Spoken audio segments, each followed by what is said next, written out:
दोस्तों, आज का विषय है कि जब सुषुम्ना नाड़ी जागृत होती है तो आपको कौन कौन से संकेत प्राप्त होते हैं। इस नाड़ी के विषय में आज हम आपको बताएंगे कि आपको कैसे पता चले कि यह जागृत हो गई है, और या यह अपने आप किस समय जागृत होती है, ये भी हम आपको बताएंगे। तो बने रहिए हमारे साथ वीडियो के अंत तक। साधकों, यही नाड़ी सुखमन नाड़ी है। यही नाड़ी है जो आपको इस धरती लोक से जोड़ती है। यही नाड़ी है जो आपको स्वप्न लोक से जोड़ती है, और यही आपको आध्यात्मिक जगत और सूक्ष्म लोकों के साथ भी जोड़ती है। इस नाड़ी का बहुत ही विशेष महत्व है हमारे लिए, और एक मनुष्य को इस नाड़ी के बारे में संपूर्ण जानकारी होना तो बहुत जरूरी है, अगर उसे अपना जीवन आसानी से, सरलता से, सहजता से बिताना है। आपको बता दें कि इस नाड़ी के साथ साथ दो और प्रमुख नाड़ियां हैं, इड़ा नाड़ी और पिंगला नाड़ी।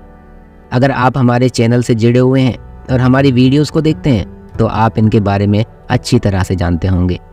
फिर भी हम यहाँ आपको शॉर्ट में बता दें कि आपकी नासिका के बाईं तरफ इड़ा नाड़ी होती है और दाईं तरफ पिंगला नाड़ी होती है, जिन्हें हम चंद्र नाड़ी और सूर्य नाड़ी के नाम से भी जानते हैं। आप इन्हीं से सांस लेते हैं, और सांस लेता कौन है? आपकी आत्मा सांस लेती है। जब आपकी आंखें खुली होती हैं, आप इस दृश्य जगत में होते हैं, अपने हर एक कार्य कर रहे होते हैं, तब आपकी आत्मा आपके हृदय चक्र में आ जाती है। और जब आप ध्यान में बैठते हैं तो वही आत्मा आपके आज्ञा चक्र में आ जाती है। ऐसे ही जब आप सूक्ष्म लोकों में जाते हैं, माने आप स्वप्न में होते हैं, सपना देख रहे होते हैं, तब आप स्वप्न लोक में होते हैं। देखिए, आप किसी सोते हुए इंसान को ध्यान से देखिए। उसकी गर्दन में बिल्कुल बाईं तरफ एक छोटी सी नाड़ी होगी जो हृदय की तरह धड़क रही होगी। इसी नाड़ी के माध्यम से आप स्वप्न लोक में प्रवेश होते हो। कहने का मतलब है कि अगर कोई व्यक्ति सो रहा है और ये नाड़ी गर्दन के पास दिख रही है तो समझ जाइए कि वो व्यक्ति स्वप्न लोक में चला गया है, वो सपना देख रहा है। अगर उस इंसान की आंखें खुली हैं, वो इस दृश्य जगत को देख रहा है, तो वो जागृत अवस्था में है। और अगर वो ध्यान की स्थिति में है तो वो सुषुम्ना नाड़ी के माध्यम से ही ध्यान में जा सकता है। तो जो ये दोनों नाड़ियां हैं, इड़ा और पिंगला नाड़ी, इन दोनों के एक साथ चलने से सुषुम्ना नाड़ी अपने आप एक्टिव हो जाती है, नहीं तो वो सोई ही रहती है, सुप्त अवस्था में ही पड़ी रहती है। इड़ा और पिंगला बारी बारी से चलती हैं। एक बार इड़ा चलती है तो दूसरी बार पिंगला चलती है। इन दोनों का ऐसे ही चलता रहता है, कभी इड़ा तो कभी पिंगला। और जब ये दोनों ध्यान में बैठे बैठे एक हो जाती हैं, दोनों सांसें पलटकर एक बन जाती हैं, तब समझ जाइए कि आपकी सुषुम्ना नाड़ी जागृत हो चुकी है। साधकों, इड़ा नाड़ी नासिका की बाईं तरफ से चलती है। वो मूलाधार से जाकर शुरू होती है और ऊपर की ओर उठती है। ऐसे ही पिंगला दाएं तरफ मूलाधार से शुरू होकर ऊपर उठती है। जब ये दोनों नाड़ियां मूलाधार के नीचे तक पहुंचती हैं, तब सूक्ष्म नाड़ी यानी सुषुम्ना नाड़ी शुरू हो जाती है। जब आप ध्यान करते हैं तो आपकी सुखमन नाड़ी सक्रिय होने लगती है, सुषुम्ना नाड़ी जागृत होने लगती है। जब आप श्वास भरते हैं यानी श्वास लेते हैं तो एक अलग ही ऊर्जा जागृत होती है, और वो ऊर्जा ऊपर उठने लगती है। जैसे जैसे वो सातों चक्रों को पार करते करते ऊपर तक पहुंचती है, तो वो सारे चक्र एक एक करके सक्रिय होना शुरू हो जाते हैं। सूक्ष्म नाड़ी के चलने का एक विशेष समय होता है। यह अनुभव बताता है कि अगर उस समय आप ध्यान करते हो तो ज्यादा जल्दी ध्यान लग जाता है आपका। अब ये समय कौन सा है? अब ये समय 4 पहर में होता है। सुबह 11:45 से 12:15 तक, ऐसे ही रात में 11:45 से 12:15 तक। तो ये दोनों समय सुबह और आखिरी को लागू होते हैं। अब बिल्कुल सुबह का समय क्या है? 5:45 से लेकर 6:15 तक।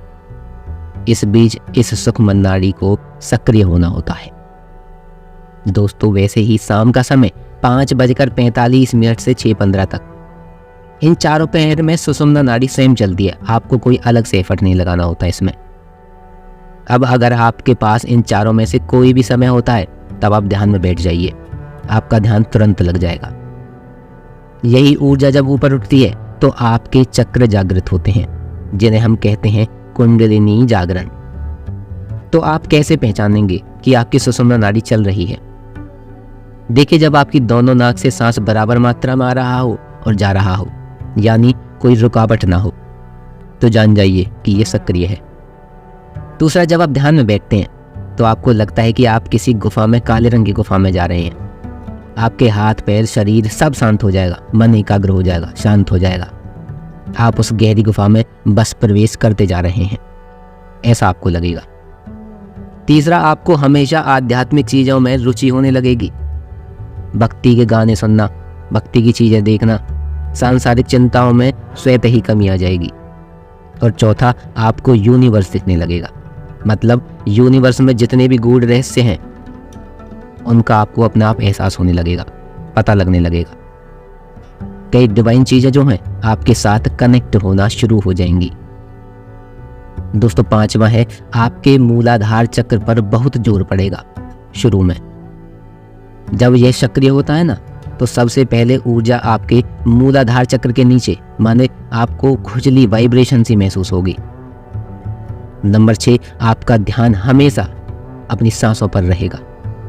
आपकी सांसों की गति धीमी हो जाएगी, आप नाभि तक, पेट तक सांस लेंगे और ये आपको महसूस होगा। आपकी हर आती जाती सांस पर आपका ध्यान होगा। आज का मानव इतना ज़्यादा व्यस्त रहने लगा है कि उसकी सांस की दशा तो आधी ही रह गई है, जिसके कारण उसकी सांस नाभि से पहले ही वापस आ जाती है।